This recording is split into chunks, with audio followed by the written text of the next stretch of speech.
Community radio for Brentwood and Billericay. This is Phoenix FM. Mikey's Drive Time on Brentwood and Billericay's Phoenix FM in association with Papa John's Pizza in Brentwood. In the studio with me this afternoon, we've actually got Alan from the Brentwood Gazette. Hello, Alan. Good afternoon. How are we doing? Good evening, should it be? It's all evening, yeah. Somewhat later than usual, isn't it? It is a bit. You've been working, Nick? Have I? Yeah. Never done such a thing. I've told you about that before. Never done such a thing. It's not so good for your health. You have to stop working straight away. Stop it. Don't go in again. Well, newspaper's just gone to press. Is it? Yeah, it was all sent off by about 2 o'clock, which was bang on time. Oh, really? Because Tuesday's your busy day, isn't it? It is. It's all rush. Been in the office since about just before 6:30 this morning. Really? Oh, my word. So nice to have a bit of fresh air, and I can imagine it is. I would say see a bit of daylight. By the time I walked out the office, it was pretty much pitch black, so all gone. There wasn't a lot to be seen. It's all gone. So what have you been working on today to show us tomorrow? We've had a busy Gazette, actually. It's been a really busy week. Really? Big Gazette as well. Loads of pages. Really? More pages than usual, actually. So even more news than you get every week anyway. Fantastic. Loads of stories. Some have got me more excited than others. We've got particularly big one this week, which our Facebook likers and followers on Twitter will probably have been aware of if you've signed in last night at all. Yeah. We put a poll online, actually, asking for a bit of reader engagement and just seek some opinion, really. Quite interesting, some of these polls you see on they're good. They have uses, to be honest, because, for example, last night, when I left the office about 8:30 last night, I had 2 ideas knocking around for front pages, but I couldn't quite work out which one to go with, based on which one would probably be of most interest to most people, which is, at the end of the day, what I want to put on the front of the paper. So I thought, right, let's bang a poll out there to see what people think about this, to see how strongly people really feel. Because at the Borough Council's Environment Committee last week, they were discussing ways to save money on the refuse collection, because there's a lot of cuts coming in. There's money. They've got to save money. And refuse collection is one way they're looking at saving money. But surely there's not a lot to do if people have to have their rubbish picked up, so you can't really save a lot of money in that respect. I mean, there's ways and means. I'll stress here that none of this has been confirmed for Brentwood. It's ideas that have been knocked around, possible ways that there could be savings in the future. And I think just looking at ways that other councils have done it. For example, at the minute, Brentwood's very lucky. It gets refuse collection once a week. Yeah, it's fantastic, yeah. Good, isn't it? Yeah. But, possibility, given the breakdown of separate recycling collections, food collection, things like that, could there be scope to do it bi-weekly, so every 2 weeks? Oh, no. Do you not think? No. I don't like that. Not at all? Write that off your list. Well, scrub it off. I won't scrub it off the list because I can say that when we put the question out there on Facebook last night, what percentage of people do you think said no? I can't imagine it would be very many people saying yes. It was 90% said no. I can imagine. It was a really clear-cut thing. Yeah, and I know no decision's been made. It does attract vermin. Even just the smell of rotting food attracts vermin. So, I mean, we're separating all the food, aren't we? You put your tins over there, your paper over there, everything on a Tuesday goes in that bin. You put your food waste over there as well. Your food waste over there. But unless they're doing something to pick up all the rubbish, the smelly stuff once a week, and then they're leaving sort of the recycling for every other week. I mean, that might work, because the recycling isn't going to attract the vermin, is it? It is interesting, though, because we say that. Got Piers onto this. It was his story for the week. If you look at we picked out the 13 Essex councils, and it's a pretty even split between councils operating fortnightly collections and weekly collections. Really? Yeah, it's slightly. If Brentwood were to get rid of the weekly collection, it'd be a bang-on half and half.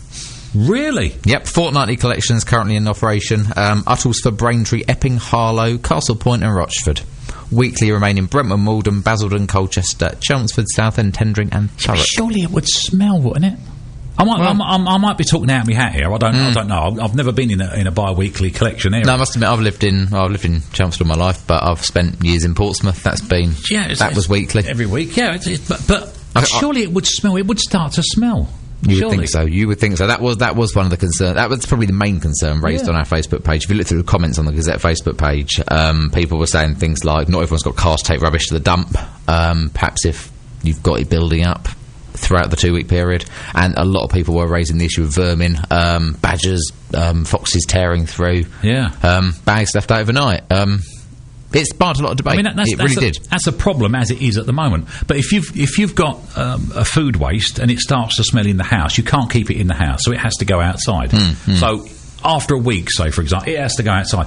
Now, if that's smelling outside, there's a problem anyway, collecting it once a week, that foxes are going to rip the bags apart.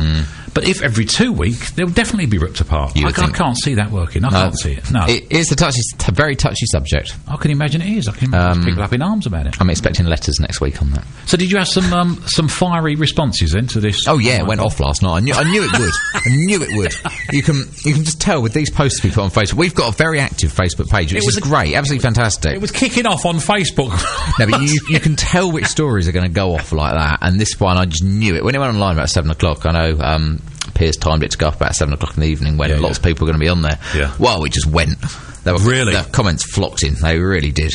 I knew it would. I knew it was a touchy subject. I knew people have an opinion on it. It just doesn't seem healthy. I can't be having that. I can't be having all that. I do hope they don't do that. Write us a letter. Oh, well, go on. Tell us what you think. Is it still on your Facebook now? Still on our Facebook now. I'm going to go and vote now. To be honest with you, are you going to show these to the councillors? Well, I think I know that the councillors and the council have a look at our Facebook page every now and then. I'm going to be on that later. Like we said, though, the actual outcome of this story at the minute is the Environment Committee met and they agreed to form a cross-party working group to look at ways to potentially make cost cutting. They have not agreed on the thing. They've not said yes, definitely happen, but they can't rule it out. Put it that way. Okay. And you quickly mentioned before we went on air something about a co-op closing. This was the other one. I said I had 2 possible front page ideas that I was throwing around. Couldn't quite decide which one we should go for.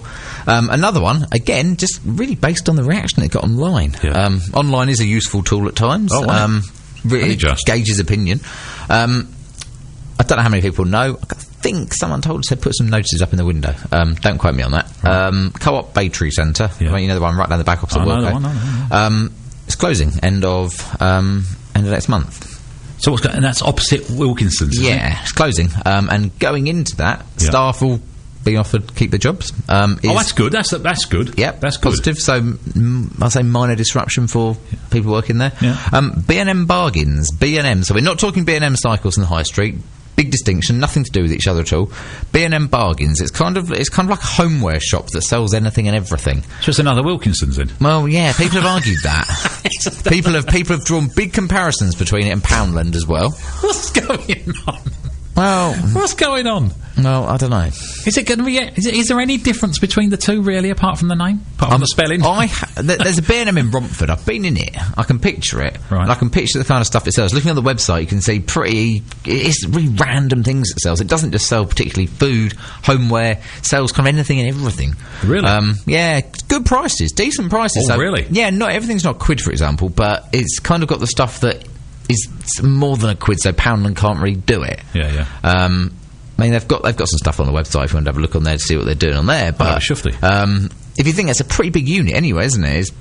It is huge. There's quite a lot of space in there. It is. It's very big. That's a lot of B&M Bargains going in there. Isn't it just? But again, mixed reaction to that as well. Yeah, it's very mixed. Oh, it's just same to suck it and see, as they say, don't they? It's just wait until it opens and see what goes on. Really. There have been suggestions for what other things people would like to see in there. A few people called for an H&M. More clothes. Quite a lot of people pleased it's not another restaurant. A restaurant would be nice there. Do you think? Everyone's saying we got too many of them now. An afternoon restaurant, a posh cafe, should we say? Possibly. Well, there is the Battery Cafe just outside. Oh, yeah, of course there is, yeah. Don't know, some want a Primark as well. I don't know. Oh, remains to be seen. See what happens. Also, you had a story about a badger that was stuck. A badger, we did. Badger's come up twice in this interview. Where was it stuck? It could have been quite a sad little tale, but it turned out to be a happy little tale in the end. Thank heavens for that. Friday, was it Friday? Yeah, Friday morning. Brentwood Skate Park was closed. That's where we first picked up on this. Joe picked up on it. There was a badger stuck in the skateboarding ramp. You know the kind of ramp that dips in the middle? It's probably got a technical name, but I've never touched a skateboard in my life. Half pipe, I think they call it. Is that what it is? Yeah, it is half pipe. Well, a badger got itself in there. Yeah. And couldn't get itself out of there. Really? Oh my word! I thought you meant stuck. Had it it was stuck in. Oh my word! And because of the logistics of the kind of dipping it, it was apparently scratching around all night. Got itself in a right mess. Really, kind of upset its claws. I think. Oh really? Yeah. It's like a spider in the bath, isn't it? It's one of those situations, but a badger in a skateboard ramp. Did it have skates on or something?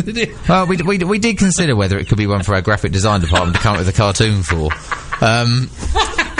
But was it doing sort of like spins and bish bash bosh? Look at me. I think it was pretty angry by the time the I can imagine it was livid. got to it. Been there all night. Yeah, been there all night, scratching around trying to get itself out. And the poor little boy was stuck in there. Oh. Good news. Wildlife vets, yeah, that's the word, isn't it? Yeah. Came in, took it away. It went off for a little day trip to Orsett with big gloves on, I suppose. Big gloves, little silver cage. Went on a day trip to Orsett, somewhere it's probably never been and probably never returned to. Had a check over. Yeah. Found out it was all right, and it was released back into the wild later the same day. Fantastic. So this famed badger is somewhere over by the skate park still. It's got a story to tell. I've been skateboarding all night, me love. But it's one that it can't tell the Gazette. I wish it could. Interview with famed badger. Can you imagine videoing that? Put it on a website. Yeah.